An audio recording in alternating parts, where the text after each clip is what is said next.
So hello my dear कॉमियंस, निक्कू भैया आए हैं, कुछ तो खास लाए हैं। क्या क्या क्या? तो ये स्टडी टिप्स। तो जाहिर सी बात है, देखिए आप लोग काफी मेहनत करते हैं, काफी अच्छा पढ़ रहे हैं, फिर भी कुछ ना कुछ कमी रह जा रही है। क्या वो इनमें से कोई कमी है? तो उसी के लिए ये लेक्चर है, मतलब ये शॉर्ट वीडियो है, लेक्चर नहीं कहना चाहिए, वीडियो है। तो आइए जानते हैं कि कैसे हमें तैयार करना है, क्या क्या चीजें जो हम फॉलो कर सकते हैं जिससे आपका स्टडी टाइम भी बढ़ेगा और आपका इंटरेस्ट भी बढ़ने की उम्मीद है, और उससे आपको कुछ ना कुछ तो बेनिफिट जरूर होगा। और फिर होगा तो आप मुझे बता ही देंगे हैशटैग कमेंट्स के साथ, है ना। चलो तो जानते हैं। सबसे पहले देखिए, find a good place to study. सबसे पहली प्रॉब्लम यही है कि भैया हम स्टडी करना चाहते हैं लेकिन सो के या लेट के या यूं या फिर सिर्फ मोबाइल में देख देख के। तो जी नहीं, सबसे पहले आप एक प्रॉपर पोस्चर मेंटेन कीजिए। जाहिर सी बात है, देखो इतने सारे लोग टॉप करते हैं हर साल, उन सभी से पूछिए वो कैसे पढ़ते हैं। सामने टेबल होती है, किताब कॉपी होती है और फिर पढ़ते हैं। या फिर अगर मान लीजिए टेबल वेबल नहीं है तो भैया नीचे बैठ के, पर बैठ के पढ़िए। ये लेट के, ये ऐसे, ये वैसे, ऐसा करना है तो टीवी देख लीजिए जनाब, लेकिन पढ़ाई के लिए एक सही पोस्चर, एक सही जगह पहले खोजिए, फिर पढ़ाई शुरू कीजिए। तो सबसे पहली चीज तो यह है। दूसरा, जब आप पढ़ाई शुरू कर रहे हैं तो डेली के टारगेट्स बनाइए। देखिए, सेट स्टडी गोल्स, यानी डेली के टारगेट्स। आपके ये जो टारगेट्स है ना, ये डिवाइडेड होने चाहिए। एक तो डेली के टारगेट्स, एक वीकली के टारगेट्स। अब भैया इसमें क्या आ जाता है, टाइम टेबल की जरूरत होती है। अब यहां पर आपको टाइम टेबल मेंटेन करना पड़ेगा, है ना, टाइम टेबल मेंटेन करना पड़ेगा। अब इसमें क्या होता है, बहुत सारे बच्चे पूछते हैं कि भैया आप ही टाइम टेबल बता दो। बताए तो जा ही सकता है, बहुत सारे लोगों ने बताया है, बनाया भी है, पर प्रॉब्लम यह है कि मुझे कैसे पता कि आपको सुबह पसंद है पढ़ना या रात को पसंद है? मुझे कैसे पता कि आपके यहाँ खाना 1 बजे बनता है, 2 बजे बनता है या 3 बजे मिलता है या 12 बजे ही मिल जाता है? क्योंकि बहुत सारे लोगों के घर में अलग अलग टाइम है। मुझे कैसे पता कि आप स्कूल जाते हो कि नहीं जाते हो? तो जाहिर सी बात है, आप अपने आप को पहचानते हो, आपको ही अपना टाइम टेबल बनाना पड़ेगा। मैं ये कह सकता हूं भाई, बहुत सिंपल सी बात है कि अगर आपके पास 5 सब्जेक्ट्स हैं तो यहां पर 2 रूल्स फॉलो किए जाते हैं। पहला तो यह किया जाता है कि भाई एक सब्जेक्ट उठाओ, उसको पूरा खत्म कर दो। पर पता नहीं क्यों मुझे ऐसा लगता है इसमें थोड़ा सा इशू है, तो आप 2 सब्जेक्ट्स, और अगर आप बहुत ही अच्छा पढ़ते हैं तो 3 सब्जेक्ट एक टाइम पे उठा लें, ठीक है। पर मेरे हिसाब से ये वाली स्ट्रेटेजी मुझे ज्यादा बेस्ट लगती है, लेकिन मैंने हमेशा आपसे कहा है कि इस चीज में आप ही अपने आप को सबसे ज्यादा जानते हो। तो आपके लिए क्या बेस्ट है? क्या आप एक सब्जेक्ट एट अ टाइम करना चाहते हो तो उसके हिसाब से कर लो कि भैया 3-4 घंटे में एक ही सब्जेक्ट को दूंगा, उसके बाद ब्रेक लूंगा और फिर दूसरे सब्जेक्ट पे जाऊंगा। तो मोस्टली क्या होता है कि अगर आपको सिलेबस कंप्लीट करना है तो 2 सब्जेक्ट एट अ टाइम ज्यादा सही रहते हैं, 3 सब्जेक्ट में कंफ्यूजन होती है। पर मैं ऐसे बहुत सारे लोगों को जानता हूं जो 3-3 घंटे कर 4 सब्जेक्ट्स भी पढ़ चुके हैं।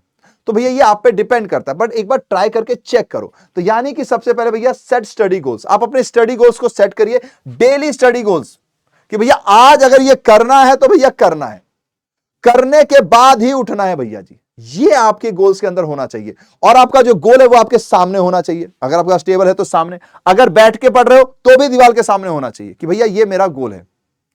समझ रहे हो?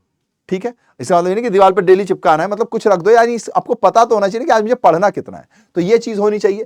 फिर वीकली आप चेक करो, क्योंकि देखो कई बार ऐसा हो सकता है कि भैया आपने 8 घंटे पढ़ा, कई बार 6 घंटे पढ़ा, कई बार 7 घंटे पढ़ा। तो एक वीकली गोल भी मेंटेन करो और कोशिश करना कि इसमें कहीं ना कहीं से 1 डे ऑफ जरूर ले लो। आपने देखा होगा एक ऑफिस कल्चर है, सिंपल सा पॉइंट है, कई लोगों को 5 डेज वर्किंग है, एमएनसीज में 5 डेज वर्किंग चलती है और कई जगहों पर 6 डेज वर्किंग चलती है। क्यों चलती है भैया? वो लोग भी तो 8-10 घंटे डेली काम करते हैं, क्योंकि एक दिन तो रिफ्रेशमेंट के लिए चाहिए। तो आप निकालो, या फिर ऐसा कर लो भैया कि 2 वीक कर लिए फिर 2 दिन निकाल दिए। तो ऐसे कर सकते हैं, लेकिन ये चीजें आपको करनी पड़ेंगी। आपको अपना एटमॉस्फेयर समझना पड़ेगा, उसके हिसाब से प्लान्स बनाने पड़ेंगे। और देखो भाई, प्लान तो भैया करने हैं पूरे, ये ध्यान रखना पड़ेगा। डिटर्मिनेशन बहुत जरूरी चीज है, ठीक है। इसके बाद जाहिर सी बात है सेल्फ स्टडी। मैं बहुत सारे लोगों को देख रहा हूं कि ये चीज मिस हो गई है यार, पता नहीं क्यों। जो एवरेज क्लास है ना, जो मिडिल ट्रैप में फंसता है, उनके पास ना ये चीज मिस हो गई है यार। इसका मुझे बड़ा दुख होता है। सेल्फ स्टडी यानी कि भैया आपने एक बार लेक्चर देख लिया, अरे दादा तो दोबारा लेक्चर देखना पढ़ाई नहीं होती। लेक्चर देखने से कोई पढ़ाई नहीं होती है। आपने एक बार देख लिया, अगर कोई कंफ्यूजन है तो दोबारा देखो। पर आप लेक्चर देखते देखते अगर सोच रहे हो ना कि पढ़ाई हो रही है, पढ़ाई नहीं हो रही सर, आपके कान में बात जा रही है, क्योंकि वो एक बार में ही चली जाती है। तो इसीलिए कोशिश कीजिए कि आपने एक लेक्चर देखा, आपको समझ में आ गया, तो भैया दोबारा उस लेक्चर को नहीं देखना है। उसका की पॉइंट्स है जो नहीं समझ में आया उसको आप दोबारा देख लो, लेकिन खुद से सेल्फ स्टडी करो, खुद के नोट्स बनाओ, खुद याद करो कि उस लेक्चर में क्या क्या था बिना देखे। और फिर जब वो चीज याद आ गई ना तो वो मेमोरी में स्टोर हो जाएगी। ये भी बहुत इंपॉर्टेंट है स्टडी के वक्त कि सेल्फ स्टडी की हैबिट बनाओ। सर आप सोचो ना यार, हम बड़े राजा बनना चाहते हैं, तो राजा क्या करता है? राजा यही तो चीजों पे वर्क करता है। वो बार बार थोड़ी मोबाइल देखेगा, हाँ आज पढ़ना है मुझे, आज 3 लेक्चर निपटाता हूं, फिर 3 लेक्चर देख रहा है, फिर कल 3 लेक्चर देख रहे हैं। ऑफकोर्स क्लास लेते वक्त तो ये जरूरी है, लेकिन एक बार क्लास ओवर हो गया तो उसके बाद आपके सेल्फ स्टडी के नोट्स ही आपके काम आएंगे, आपकी सेल्फ स्टडी काम आएगी। किताब में खोजो तो सही, कोई डाउट आ रहा है पहले उसके लिए प्रॉपर प्रैक्टिस तो करो, ये देखो तो सही कि वो डाउट आप खुद से सॉल्व कर पा रहे हो कि नहीं। ये बहुत मिसिंग चीज लगती है, तो प्लीज इसको जरूर वर्क करेंगे। अगर आपने सेल्फ स्टडी की हैबिट बना दी ना तो भाई साहब आप वक्त बदलने वाले हो। बिल्कुल सही कह रहा हूं मैं। तो ये एक चीज कोशिश करो अपने अंदर लाने की, अगर आपके अंदर हैबिट नहीं है तो। क्योंकि आजकल बच्चा एक डाउट आता है तुरंत पूछ लिया, इजी वे है ना, तुरंत पूछ लिया। भैया आपने अपने दिमाग को चलने का समय कहां दिया? और जो चलेगा नहीं वो दौड़ेगा नहीं, दौड़ेगा नहीं तो मंजिल तक पहुंचेगा नहीं। वेरी सिंपल है ये चीजें, ठीक है। देन उसके बाद प्रैक्टिस टेस्ट। अगर आपके पास पावर ऑफ थ्योरी आ गई, आपने सेल्फ स्टडी करके सब कुछ पढ़ लिया है, be confident and go for practice test. क्योंकि प्रैक्टिस टेस्ट से यह पता चलेगा कि आपने पढ़ा, आपके दिमाग ने समझा कि नहीं, आपके दिमाग ने रखा कि नहीं अपने पास। तो ये चीजें इंपॉर्टेंट हो जाती हैं। प्रैक्टिस टेस्ट लेने से ही आपको पता चलेगा कि कितने पानी में हो जनाब आप, समझ रहे हो। और practice test proper exam environment में देना है। ऐसे नहीं कि भैया 1 घंटा यहां चले गए, फिर 1 घंटा यहां चले गए, फिर 1 घंटा वहां चले गए, ठीक है। प्रॉपर एग्जाम एनवायरनमेंट में देना है। यानी कि अगर बैठ गए हैं, 2.5 घंटे का पेपर होता तो 2.5 घंटे, 3 घंटे का पेपर होता तो 3 घंटे, मम्मी पापा सबको बोल दो एग्जाम दे रहा हूं, कुंडी लगा लो, जो करना है कर लो, लेकिन वो 2.5 घंटे वहां होने चाहिए। क्योंकि जैसे ही आप ये बैठोगे ना और कोई डिस्टर्ब नहीं करेगा, ऑटोमेटिकली हो सकता है आधे घंटे तक आपको ना लगे, लेकिन कुछ ना कुछ देर बाद आपको पंप अप होने लगेगा कि एग्जाम प्रेशर है भाई, करना है करना है करना है। और थोड़ा सा इस पे डिटर्मिनेशन तो लाना पड़ेगा। तो प्रैक्टिस करनी है और एग्जाम पैटर्न में टेस्ट देने जितने भी आप दोगे तो। और कभी कभी ना यूं चलते चलते ऐसे बैठे थे यार, एक वो चैप्टर पढ़ लिया था यार, चलो आज उसका एक क्वेश्चन कर लेते हैं।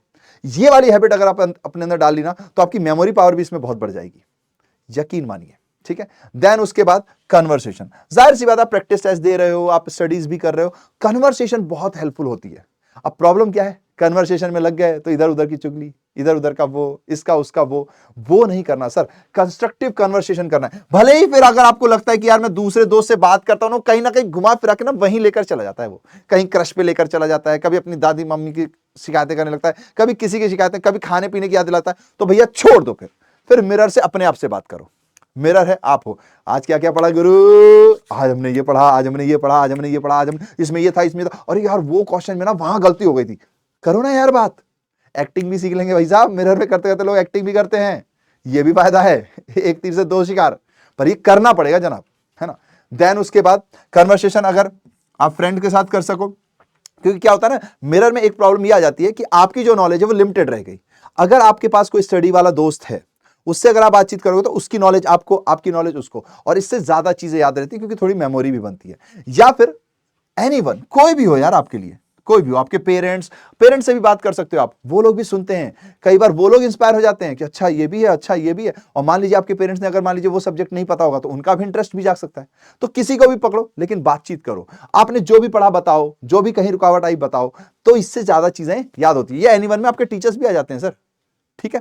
तो ये करना है। तो सबसे पहले भैया गुड पोजीशन, दूसरा गोल टारगेट, तीसरा सेल्फ स्टडी की हैबिट, चौथा प्रैक्टिस टेस्ट दीजिए एग्जाम एनवायरनमेंट के अंदर रहकर। ऐसा नहीं कि भैया कहीं भी चल रहे हैं, हाँ थोड़ा पानी पी लेते हैं, थोड़ा दही खा लेते हैं, थोड़ा ये, थोड़ा मीठा, थोड़ा वो नहीं, पूरा प्रॉपर एग्जाम में बैठ गए तो 3 घंटे कहीं नहीं लेंगे।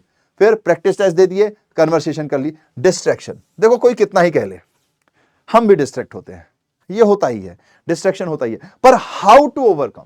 तो डिस्ट्रैक्शन को ओवरकम करने का एक सबसे बेस्ट तरीका भैया, फोन वोन सब हटा दो। अरे भैया फोन में ही तो क्लास देख रहे थे। देखो पहली बार देख रहे थे ठीक है, पर दूसरी बार में क्या बोला मैंने, सेल्फ स्टडी, तो फोन का सवाल ही नहीं आता जब तक कि आपको कोई डाउट नहीं आ रहा। तीसरी बार प्रैक्टिस टेस्ट, एग्जाम के वक्त फोन की क्या जरूरत है भाई साहब? तो फोन को रखो बंद, कमरे में बंद हो जाओ, है ना। यही तो चीजें हैं। किसी और के थॉट क्यों आते हैं? क्योंकि कोई और थॉट नहीं आता। बहुत सिंपल लाइन है, किसी और के थॉट क्यों आते हैं? क्योंकि कोई और थॉट नहीं आता। जब आप पढ़ोगे तो डाउट आएगा, डाउट आएगा तो उसको सॉल्व करोगे तो दिमाग वहीं लगेगा, तो कहीं और जाएगा ही नहीं ना सर। दिमाग तो एक ही है ना सर। मल्टीटास्किंग हो सकते हैं, हाथ और दिमाग दोनों चलें, पर दिमाग ही 2 जगह चले ऐसा नहीं होता, या तो फिर वो आधा आधा चलता है। तो इसी चीज से तो दूर पाना है। तो डिस्ट्रैक्शन से दूर होइए। सबसे बेस्ट ऑप्शन होता है मोबाइल को स्विच ऑफ करके पेरेंट्स को पकड़ा दो और कह दो कि मम्मी 3 घंटे तक मत देना, अगर दे दो तो 2 बेलन साथ में, मजा आ जाएगा आपको। बेलन घलेंगे तो अपने आप ही सुधर जाओगे, ठीक है। देन उसके बाद रिवीजन नोट्स, जब भी आप पढ़ रहे हो ना प्लीज रिवीजन नोट्स बनाओ। एक्चुअली क्या होता है ना, बहुत बार अपन ना बहुत बड़ी बुक पढ़ लेते हैं, बुक पढ़ लिया अपन ने बहुत बड़ी, अब बड़ी बुक को बार बार पढ़ रहे हैं तो हम 3 या 4 बार रिवीजन कर पाएंगे। आप रिवीजन नोट बनाइए कीवर्ड्स के थ्रू। रिवीजन नोट्स में कीवर्ड्स इंपॉर्टेंट होते हैं, या फिर जैसे कोई भी आपका चाहे प्रैक्टिकल सब्जेक्ट हो, चाहे थ्योरेटिकल सब्जेक्ट हो। थ्योरेटिकल है तो भैया उसमें तो कीवर्ड्स ही होते हैं। प्रैक्टिकल सब्जेक्ट में सारे पॉइंट्स कॉमन होते हैं, 2-3 हर क्वेश्चन में नए पॉइंट्स होते हैं। उन नए पॉइंट्स को लिख लो ना यार, और उन पॉइंट्स को रिवाइज करो, जहां पर अटके उसको लिखो या तो फिर, तो आपके नोट छोटे हो गए। और जैसे ही आपने 500 के पेज की कॉपी को, मतलब बुक को मान लीजिए 50 पेज में, 60 पेज में, 70 पेज में बदल दिया, तो जाहिर सी बात है 70 पेज को आप 7 बार रिवाइज कर पाओगे, और 500 पेज को फिर उसी की जगह पे उतने प्रोपोर्शन में आप मान लीजिए 2 या 3 या 4 बार। समझ रहे हो, ये पॉइंट्स है। तो रिवीजन भी आपको करना है रिवीजन नोट्स के थ्रू, तो आपका फिर नेक्स्ट जो पढ़ाई होगी ना वो कम टाइम में पूरी हो जाएगी। Then reward yourself. जाहिर सी बात है यार, देखो हमेशा पढ़ते रहना भी जरूरी नहीं है। चिल पिल करते हुए पढ़ेंगे तो पढ़ाई कभी बोरिंग लगेगी ही नहीं। तो अपने आप को रिवॉर्ड दो। रिवॉर्ड किसी भी टाइप का हो सकता है। मान लीजिए आपने वीकली टारगेट पूरा कर लिया, या आपने प्रैक्टिस टेस्ट में सोचा था इतने नंबर ले आऊंगा, ले आए तो मिठाई खा ली, कहीं घूमने चले गए, कुछ और बात कर ली, एक मूवी देख ली, जो आपको पसंद है वो रिवॉर्ड। कोई हॉबी थी डांस वांस का, वो कर लिया। जो भी आपको पसंद है वो रिवॉर्ड करो अपने आप को, क्योंकि जब आप अपने आप को खुश करेंगे ना तभी तो दिमाग भी खुश हो जाएगा, और फिर दिमाग खुश होगा तो वापस पढ़ाई में लगेगा।